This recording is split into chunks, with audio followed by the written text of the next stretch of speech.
Well, it's officially my birthday now. Don't know exactly where I am. It could be anywhere at this point. It could be on Disney property, Universal property. That's the reason why we're filming these in advance. Because I'm not here on my birthday. So, obviously, the AJ's movie reviews we had 2 days ago was also filmed beforehand as well. Just like next week's videos. But don't worry, after that, we'll go back to normalcy. Now, movies will be about 2 or 3 weeks behind, but still, we'll go back to normalcy. We got a lot of movies to watch when I come back. I'm not going to say why these two connect to incriminate myself on my birthday. So, I am going to state that this is one that actually AJ came up with a while ago. Not very long ago, actually. It was something that was really recent. So, we're going to see what happens when American Beauty battles Revolutionary Road. AJ, take it away. Yeah, I'm kind of really, really dumb. You're kind of really dumb. Because when we were talking about things to do, segments to do, American Beauty kept getting brought up. Every time. And I kept thinking, what is another movie that is like American Beauty that kind of shows like the dark side of, suburbia? And I was thinking, Blue Velvet. That doesn't go with American Beauty. No. Happiness. That's a little, not quite. Tad bit obscure, too. And a little too extreme. Yeah, just a tad. And then we were having that conversation, and I was just like, how about the other Sam Mendes movie about a disintegrating marriage? Exactly! Exactly. Oh, for God's sake. So, sometimes it's just right in front of you and you just miss it every single time. We've been doing this segment for over a year. Yes. And just the other day, this one fucking occurred to me. We actually had a couple that came to mind this week too. They'll be on the list for soon. So, having said that, let's get to this now. Let's start with American Beauty.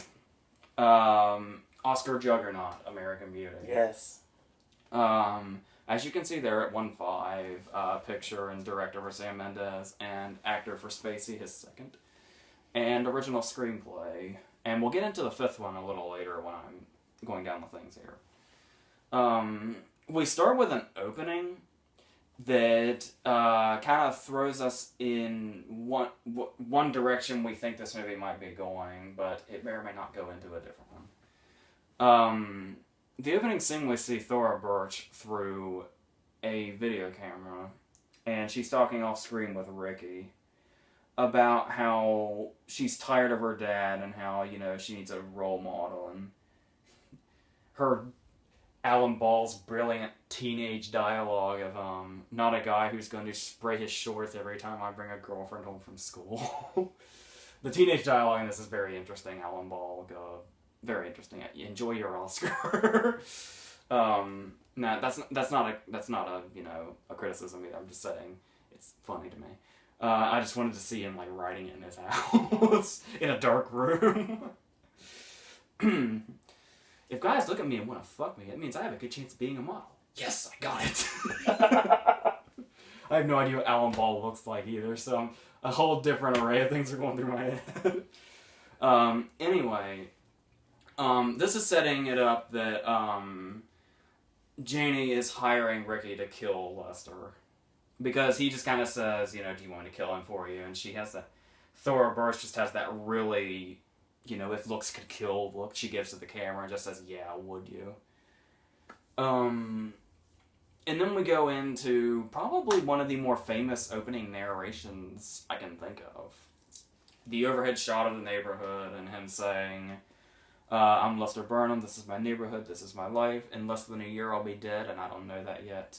But in a way I'm dead already. And then he jerks off in the shower, which is the high point of his day. I'm sure everybody that's seen American Beauty knows that opening narration from beginning to end. They even kind of spoofed it in Celebrity Deathmatch, too. They spoof it a lot. I did like that one, too, with, my name is Kevin Spacey, in less than half an hour I'll be dead. Yeah, that was great. And he was eaten by the Wendy's guy. Long story. Yes.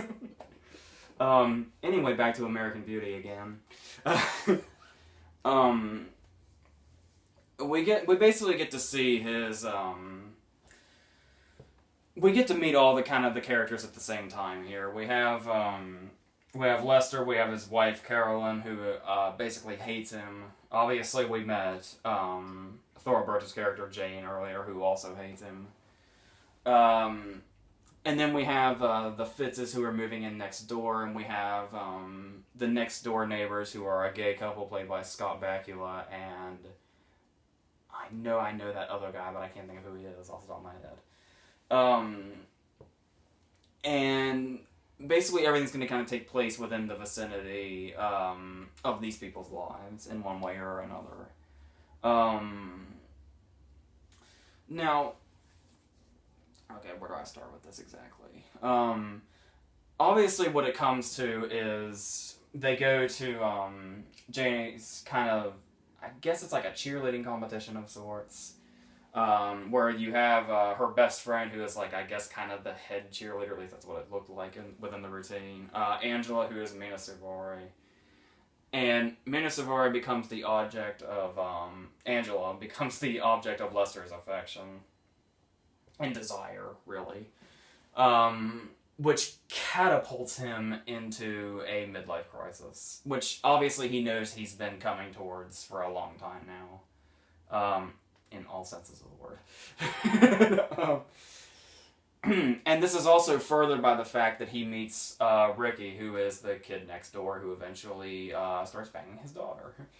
Who is helping with the catering of the event that he and Carolyn are at, where we meet Buddy King, the real estate king, who is Peter Gallagher, in a wonderfully slimy role. I love of all the words Lester describes him as dorky. Probably fucking that dorky Prince of Real Estate guy. And he and Ricky go outside to get away from the party, and they get stoned. And we learn that Ricky is a drug dealer. And this also kind of pushes Lester toward, because he sees Ricky just kind of up and quit his job. Because the catering jobs are just a front, so Ricky's dad believes that he's working a steady job, and that's how he can pay for the things that he has. Not the fact that he's a drug dealer. And Lester, watching Ricky just quit his job right there in front of his face, further makes him believe that there's a lot more he could be doing with his life right now that he's not. And this wacky comedy about midlife crisis ends in devastating tragedy. And it's very interesting to watch it get to that point. And I do love that they set that up immediately with the opening scene, and the fact that Lester tells us, when he says in less than a year I'll be dead, he's basically saying by the end of this movie I'll be dead, and we know that. Now, the interesting thing about it is, the way Lester is portrayed as kind of this loser, kind of has a bit of a slapsticky vibe to it. That's kind of, once again, with the wrong actor, it could have. It's very interesting. It's really interesting to read the list of actors that were considered for this part. But Spacey finds just that exact place to bring Lester, because he could have been such, like, kind of an over-the-top loser. Like, we actually have scenes, and it's really interesting that this movie was, like, so big Oscar-wise. And it really didn't have that much competition that year when you look back. Because when you watch it, you don't feel like you're watching an Oscar-y movie. One of the first things we see Lester doing is jerking off in the shower, and he's telling us about it. He's walking to the car, and Carolyn says, are you trying to make me later? Because I don't think you've made me quite late enough. And his briefcase opens, and his shit falls out, and he has to scramble for it. There's the moment where he's standing outside Jane's door listening to his and Angela's conversation. And Angela says, "Did you hear something?" And he does this very slapsticky run away from the door. But with what Spacey does, it's able to work within the confines of the movie. Because of Kevin Spacey, a guy runs down a hallway like this, and the movie fucking won Best Picture, and he won Best Actor. It's an incredible thing. But no, we're laughing now, but the movie really is like a huge punch in the gut by the end, and we're gonna work our way there. it's also worth. I'm just gonna kind of say this right away. I'm sorry, Revolutionary Road. I really am, but I'm gonna go ahead and throw out there right now. American Beauty is one of my all-time favorite movies. Yep, I've known that for years. So, as far as the competition's concerned, you can probably just look at this as 2 reviews in the same video. The interesting thing here is the way the way we see the other characters, because the thing about it is, when you look at it, these characters are very, very vague outlines. You have Lester the loser, you have Carolyn the frustrated housewife, you have Jane, who is the, emo, I hate the world daughter. You have Angela, who is the, Regina George of her school, basically. And now let's talk about, while we're here, and you have Ricky, who's the weird guy. But they all bring, really, really, all the performances in this movie are fantastic. That's another thing that really makes it stand out as a movie as a whole. Is all of these characters are, the reason all the characters in this movie seem like vague outlines is because all the characters in this movie are putting on a facade in one way or another. Because Lester is the boring loser who has this life inside him he's just waiting to let burst out. You have Carolyn, who seems like the frustrated housewife, but it seems like there's something wrong with her, maybe she's I've heard a theory she's bipolar, which is totally easy to buy when you watch her character. Particularly that scene where she's really excited about selling the house, and John Cho walks into this scene, by the way. Yeah. And she's trying so hard to sell this house, and you can kind of see her excitement fading as each person gets less and less convinced. And the scene ends with her not selling the house, so she goes into the house and turns off the lights and closes the blinds, and starts crying. And then starts slapping herself and screaming at herself for crying and telling herself that she's weak. And then she just composes herself and walks away. There's something going on with this character that's really hard to understand. Which does make her kind of sympathetic despite the way her character is and the choices that her character makes and what she does. And of course, Janie and Ricky are the 2 weirdos that find love in each other. But they kind of have the most grounded scenes where their dialogue kind of brings that kind of a heart inside the movie and brings the whole beauty aspect of the movie to light. Angela is also probably one of the most complex characters in the movie. First off, it's really always been interesting to me that Mina Savari is the desirable model / cheerleader that everybody at school wants in this movie. And this is the same year as American Pie, where she was the band geek at school that nobody wanted except Chris Klein. Yeah, that's true. And they have American in their title. It was really, that was a weird year for her. True. But shows her talent that she was able to do both characters in the same year. Because throughout the entire movie, she's the really entitled one where, like I said, she takes pleasure in the fact that everybody's been wanting her. When she was 12, they'd go to Red Lobster every Thursday, and all the guys would stare at her. And she was in 17 magazine once. And when Ricky first approaches Janie and she's standing there and they have their whole dialogue, and then he walks away. And Angela's only response to that is, "He is such a weirdo. He didn't even look at me once." But obviously, as it would turn out, Angela is an extremely insecure virgin that is absolutely petrified of being ordinary. And that's why she is the way that she is. Now let's talk about one of my favorite characters in the movie. Not a pleasant character by any means, but as far as just watching this character and trying to figure out how he works, Chris Cooper's character. Chris Cooper is Ricky's dad, who is a former Marine, who is basically just he still wears the dog tags, he's still got the haircut, and he's like an extreme homophobe, and he just disapproves of everything around him. and this, just watching this character, because that's another one of those really vague outlines where he could just be the really, really stern dad that yells and is verbally abusive, occasionally physically abusive. It's Allison Janney's in here too as his practically silent wife, who also seems to have problems we can't really quite put our finger on, but she's like almost practically catatonic.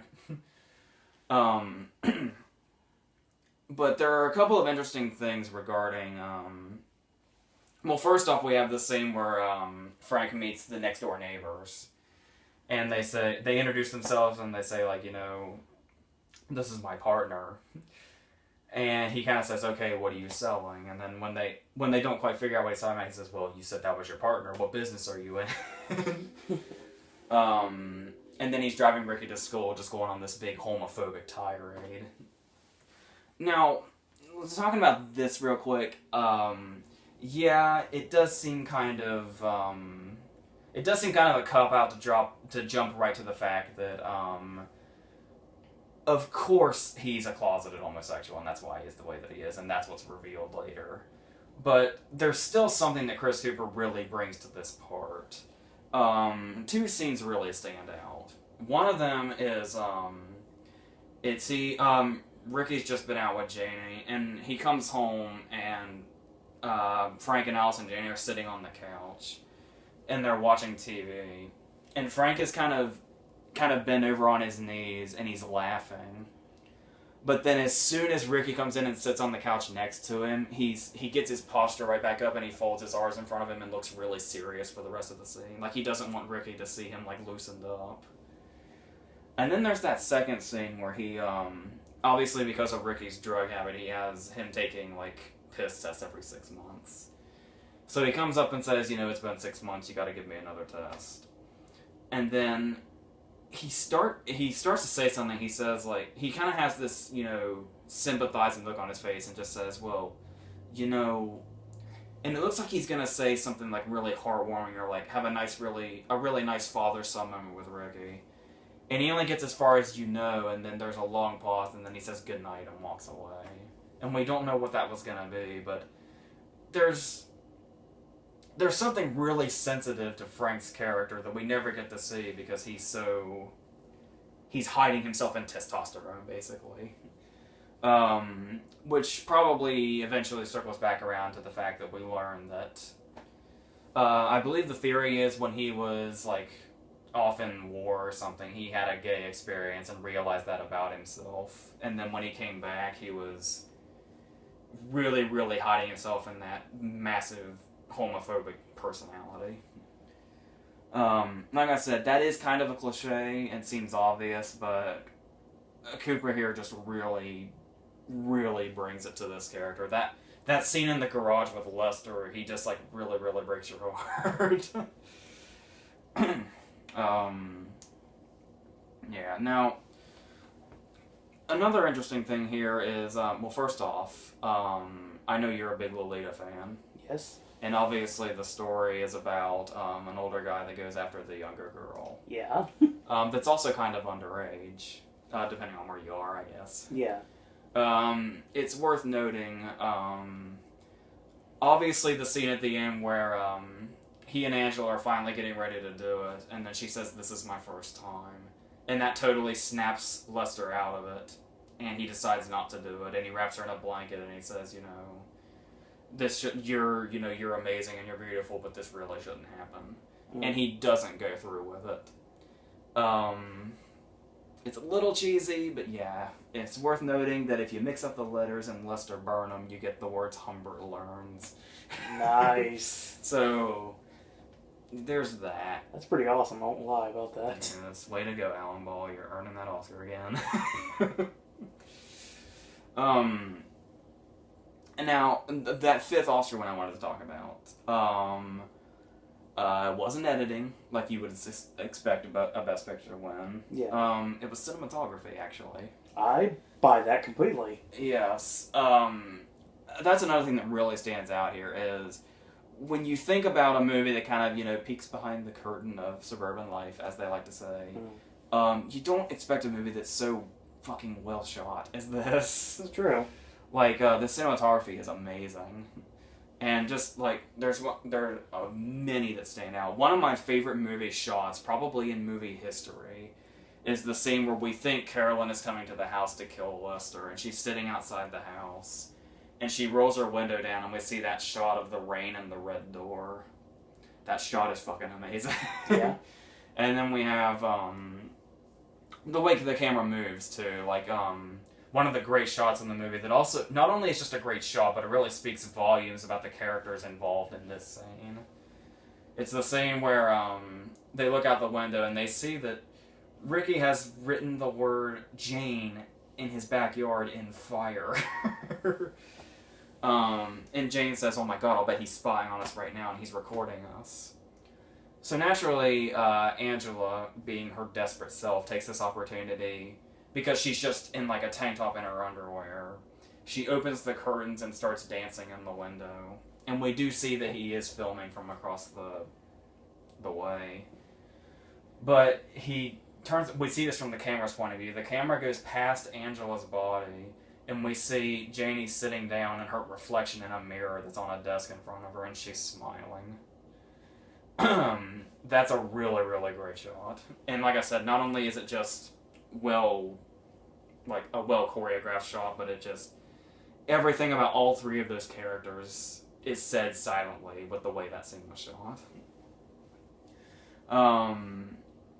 And not just that, there's just a lot of scenes in general in this movie that I love, like where Spacey really, really shines through and really earns that Oscar. One of my favorite scenes in the movie is when he's getting fired, and he actually writes down how he feels about the job, like he was supposed to, where they'll decide who stays and who goes by their little essay that they wrote. And this basically turns into him blackmailing them for $60,000. And then when they say, we're just not going to do that, you just can't do that. And then he says, well, you know what, he's talking to Brad, the guy that took over and started all this.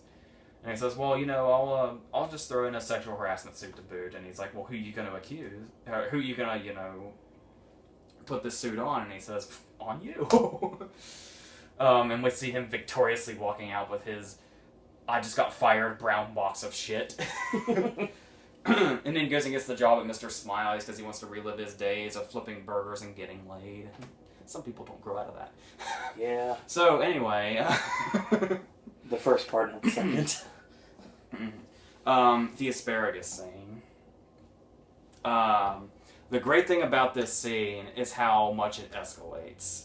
Because what happens is, it's a really funny scene because Lester has just quit his job, and Carolyn's throwing a holy shit fit because she thinks she doesn't know about the job of Mr. Smiley's. Because I love that little shrug too, where she's screaming about how he quit his job, and he says really quietly like, well, I've already gotten a second job. And then he kind of shrugs like he knows she's not listening because she's just still going on the tirade. His line, I didn't lose my job. It's not like, oops, where'd my job go? I quit. This scene comes to a point when you have this really funny banter going on between him and Carolyn, and Janie's sitting here in the middle of the table, and everything's funny and everything's great and everybody's shouting comedically, and then Janie says, alright, I don't have to listen to this, and she stands up in her seat, and dead fucking serious, Lester screams, sit down, and the whole comedy element of this scene is gone and goes really serious. And then Lester gets one more tirade. And then Carolyn goes on and on and on again.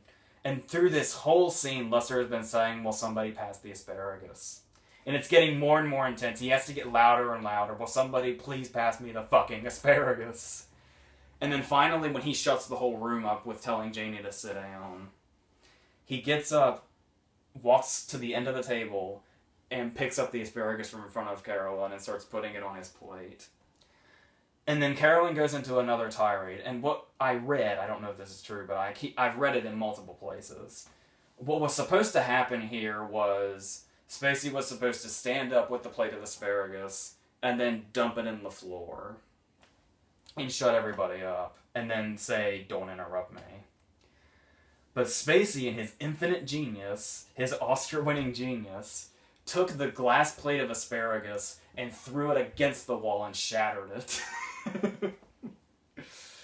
And that's a really, really great moment. And I think that's definitely... Spacey really, really did the right thing there, because that felt a lot more like something Lester would do than just dumping it in the floor. And really, really just brought it into the... That's a lot more likely to shut the whole room up the way it does. So, that among many reasons is why Spacey has 2 of those things now. Indeed. Now... The interesting thing here is the way what they do about the end, how we manage to reach the tragedy portion of this movie, because once again the movie's still a black comedy. The way we get to this tragic ending is a really almost comedically absurd series of misunderstandings, because we have we have that scene towards the beginning where Ricky is fascinated by what goes on at the Burnham house, and he manages to film Lester stripping naked and starting to work out in the garage. And Frank finds this video. Now, of course, the last thing Frank wants is for Ricky to be gay. So he finds this video, and that gets him suspicious as it is that Ricky would film Lester naked in his house. And then we get this... We see... Lester kind of gives Ricky the call me motion as if to say, I need more weed. And Frank sees this and takes it as something else. Mm. And then, in a scene right out of an Austin Powers movie, Frank is looking through the window into Lester's bedroom, where Ricky is there. And what's happening here is Lester has just worked out, and he's got his shirt off, and he's leaning back in his chair. And then there's kind of a wall here. And then on the other side, where you can see through that window, is Ricky rolling a joint on his knees. But where this wall is obscures what Ricky's doing. Of course. And Frank takes it as something else. And that seals the fate of everyone in this movie. Yeah. Now, I really love it's very interesting here, because the movie builds it up to where there are so many different ideas of what could go on here. We know Lester dies, and we know that somebody murdered him, but we don't know who, and we don't know exactly how. Because we have, well, from the beginning, when we have the Janie video where she says she wants Ricky to kill him, we have the scene where he turns the camera off, and we see that she said, "I was just kidding, I would never say that." But it wasn't on camera. And then, of course, we have the scene where Buddy convinces Carolyn that the greatest thing in the world is firing a gun.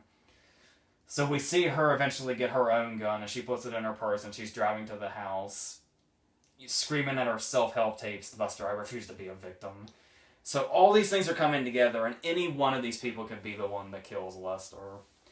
And we see that really ingenious thing where we play the shots over again, and we see where everybody was at the time Lester was shot.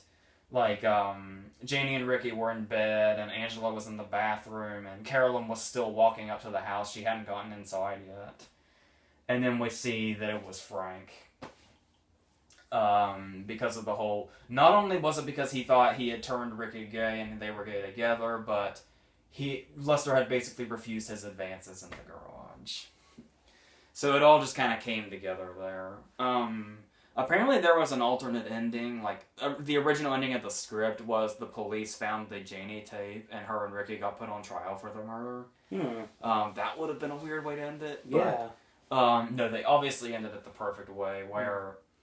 The great thing about this movie is how it manages to balance bleak and hilarious and sad and hopeful, because while the ending is really tragic, and even Carolyn just has a breakdown when she realizes that Lester's dead. We see her hugging his clothes in the closet and all that, and Janie is just gone into shock when her and Ricky find him. But the movie leaves you with hope, because Lester starts narrating from the grave, as he has been the whole movie, we obviously know, but And he's kind of telling us what the afterlife is like, where he says, you know, it's not just, you know, your whole life flashing before your eyes. It's all the great moments in your life, and they just go on forever. It's like an endless ocean of time, I think was the line. Alan Ball earning that Oscar again. And that great line where, as we're coming back up from the neighborhood, and he says, you know, I guess you could say it's him descending back to heaven or something after telling us his story or whatever. Apparently, the original beginning was it was Lester flying through the clouds as he narrates, and then he falls into his body. And then that would have been a little weird, but the way it's shot tells us enough. Oscar-winning cinematography. Where he tells us how grateful he is no matter what happened, just to have lived. And then that great moment where he says, it's just like his last line in The Usual Suspects, where he says, you have no idea what I'm talking about, I'm sure, but don't worry. And then the screen goes black and he says his last line, you will someday. And good God, it is so... After that ending, and you realize just how brilliant the whole movie is, it's really hard to believe you were kind of watching that, you know, funny, kind of dark comedy thing for a while there. Because the ending is like, just... You want to talk profound endings, that's like... I think that's like, really up there. No, definitely. And it's just really can't be beat. It's basically the pinnacle of its, you know, genre, I guess. So then, 9 years later, Sam Mendes brought us Revolutionary Road, starring his own wife, reuniting with DiCaprio. His own wife at the time, obviously not. Yeah. And this Revolutionary Road is very interesting because Revolutionary Road is mostly known for the screaming matches that pretty much make the whole movie. That's pretty much what the whole movie is DiCaprio and Kate Winslet having screaming matches. Occasionally Michael Shannon comes in and participates. Yes. Now the thing here is, while we do have, you know, that when you hear about a marriage movie and a disintegrating marriage movie, we see the party that they meet at when they were younger, and they see each other from across the room and all that, and then they meet and they talk, and we know lovely stuff happened, and they got married, they had children, he got a job, she's playing housewife, the whole thing. Right away, the movie skips the happy stuff because we see them meet at the party. We don't really see a whole lot of dialogue. We just see them meet at the party, and we see them talking and hitting it off. And then we cut, and they've been married for a while now. And they're totally unhappy. And we're at she's performed in this play that has been a complete disaster, which is the cause of a fight immediately. And that's how we open. We have skipped the lovey stuff immediately, and we go right into the nitty-gritty of what this marriage has become. This is all before they even show the title, so you know that's basically what they're trying to convey immediately. And then we get to kind of meet, you know, kind of what their life has become. For some reason, they're all buddy-buddy with a realtor played by Kathy Bates and her husband. And they have, is that your phone? I don't think so. Oh, right. Not possible. Oh, yes. The phone's right there. The phone is what we're filming with. Now we have the neighbors, who are their best friends, who are David Harbour and Catherine Hahn. And they just kind of, they're kind of playing the best friend roles that may or may not... One person from one couple may not have feelings for somebody in the other couple. So, and then we have we're introduced to this character that basically works for DiCaprio, that's Zoe Kazan. Who he eventually has an affair with. Like, when he's in a completely different place. Oddly enough, the way the story is told, it is after this affair that we witness that the lovey stuff happens. Because he comes home, obviously she has no idea of this whatsoever, and she's, you know, wants to make everything great, and she says how much she missed him and how much she's sorry, and she wants everything to work out. So she suggests they move to Paris. They take the kids and they move to Paris. Well, that's basically where the rest of the movie's problem lies, is taking this idea that more or less it seems extremely real when it's, brought up. Like, she decides, I'll do the working and you can do your artistic stuff and we can kind of switch roles here, which of course was unheard of. This takes place in like the 50s where that like made people's heads explode. And they just make it seem really, really probable. Like, this is going to happen very soon. They go tell the best friends about it, and they're upset because they're going to lose their friends. And David Harbour's character is hiding a secret love he has for Winslet's character. But it all seems to be coming to fruition just fine, and it's going to be great and wonderful. And there's a coworker that DiCaprio has, played by Dylan Baker, who's really great and has some funny stuff. Who's like, that's basically, it's the Dylan Baker character where another character named Frank. DiCaprio's character basically realizes maybe this does seem more like a fantasy, where he tells the office, "Hey, I'm moving to Paris," and everybody thinks it's like a joke, and Dylan Baker has the line, "Yeah, and I'm moving to Tangiers," and then they just go back to work. And that's when Frank kind of has that, over him, where he's still excited about it, but that's kind of where, it's almost like it planted a seed where it's like, yeah, this does seem more like a fantasy than something we're actually going to do. So he gets involved with, I'm pretty sure that was J.O. Sanders, that's playing like the superior, and he's talking to him about, basically since he decides he's moving, he's just going to throw something together to throw at his boss, so that there's something there. Just a little throwaway project that he just kind of threw at his boss's direction and said, "Here, I'm leaving." But this little project that he threw together in like 2 minutes is apparently going to do big things for his career at this company that his dad used to work at also. So that's when the fights ensue, and they decide they're not sure if they're going to go to Paris or not, because this job might be taking off and he might want to stay here instead. For a while there, he's like, it's just an option, it's only an option, but Paris starts to look farther and farther away, and the farther away Paris looks, the more the marriage starts to disintegrate, and it's topped off by the fact that April gets pregnant again. And that just kind of sends everything into a downward spiral until the absolute worst happens by the end of this movie. We're introduced to a character in the middle of this movie. Kathy Bates comes over and says, "My son has been in a mental institution because he's, unwell. And since you two seem like the perfect couple, the absolute epitome of suburban couples, I thought I could bring him over for lunch and show him what normal people look like, and maybe it could help him through his issues." And that's when Michael Shannon waltzes into this movie and blows it the fuck up in the best way. Oh, yes. It's worth noting that, obviously, we actually talked about this in the recent Oscar video. Michael Shannon got kind of an unexpected Oscar nomination for this movie. Amidst a lot of people give that category shit this year, but I thought it was a pretty strong category. He has 2 scenes in this movie. The movie's 2 hours long, and he pops up twice. And one of them's kind of 2 scenes as one extended scene, and then the second scene.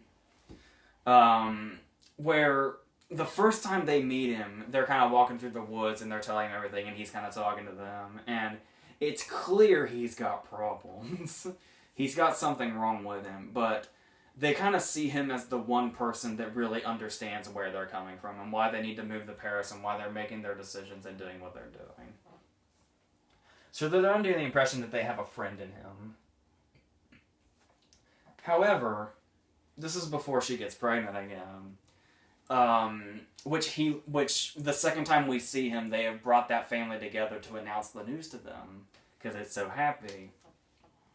But the thing about Shannon's character is he basically turns into the one person that can understand them into the person that basically says very, very straightforward, in a very hostile manner exactly what they're thinking, but they have chosen to ignore and not say.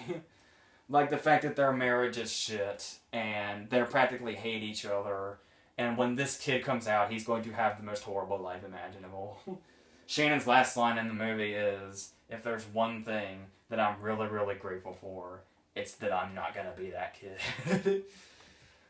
It's also worth noting that this time we got Deacon's cinematography. Yes. Not near, despite being Deacon's, does not near stand out as much as Hall's cinematography from American Beauty, but still, it's a fairly well shot movie. And the thing that I love about Shannon's last scene, and especially the fact that it's a role he got an Oscar nomination for, his really big moment, he's out of focus. Because he's standing in the doorway, and they're basically trying to escort him out because he and Frank are like right in each other's faces. And we're focused on April sitting down and kind of smoking idly, just kind of listening to all this and taking it all in.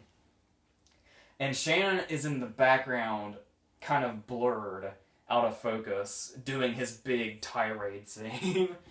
And I find it very interesting. Not only is it a great performance, but I love, despite all of that, the whole that it's only 2 scenes long. In one of his big moments, he's out of focus. That it was still recognized by the Academy really says something.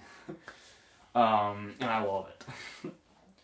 And that's what this movie does really well, is a lot of the movie is yelling and arguments. And it's faced a lot of criticism for that. But it's really skillful in the way that it avoids redundancy. Because it's basically like you're sitting in on... It's one of those where you feel like you're eavesdropping, or you're like a fly on the wall. And you just kind of tense up every time you can sense that a fight is coming. And you don't know what the other person is going to say next. It's going to set the other off. And it's really, really suspenseful, actually. Which is really interesting for a movie like this. So, that was really, really well done. And it really does... I do love the contrast of... We start at the very beginning and we keep intercutting with... You know, DiCaprio has the ultimate look where he has the suit and he has the hat and he goes to work at the company, and she stays at home and folds clothes and makes the bed and, you know, stays in the kitchen. The 50s housewife thing, literally. Yeah. Quite literally. So... and how it manages to evolve. These characters manage to evolve into just these really broken characters by the end of the movie. Really speaks to the performances. Obviously, Winston's performance, awards-wise, was battling with her own performance from the reader through this whole thing. Because for a while they had her going leading for this and supporting for the reader. Yes, you might want to get that. So... But eventually it all ended. This performance was actually so good that she won both Globes. She won leading for this and supporting for the reader. But eventually all the Academy love went to the reader, and this kind of went by the wayside. Apart from Shannon's nomination, it got nominated for art direction and costumes, I think, and that's about it. But nevertheless, I mean, there were a lot of great movies this year that weren't recognized by the Academy, and this is kind of low on that list, but it's still a really great movie. But nevertheless, 2008 was a year where the Academy really fucking dropped the ball bad. Big time. So yes, having said all this, Revolutionary Road is great, and gets a little more heat than I think it should, even though I can't understand where those people are coming from a little bit. But American Beauty is American Beauty. That movie just is what it is, and it's, you know, it's one of those movies where it's very interesting, where despite its prestige and the kind of movie that it is, it's very rare that I find somebody that hasn't seen it. And there's been a whole lot of references to it. Everything from Family Guy to, I swear to God, Madagascar has referenced American Beauty. The DreamWorks connection, you know, but still. Madagascar. So yeah. American Beauty all day, every day. But then again, you could pretty much put almost any movie in this place here. There may be 10 movies in the world you can put in this spot that American Beauty would lose to. So... Yeah. That's being generous, too. Okay, so that's it for this. So next week we're going to delve into the world of Christian Bale. Yes. And that will end our verses for September. Coming up in October, we're going back to the horror theme. So AJ, any parting words? That's it.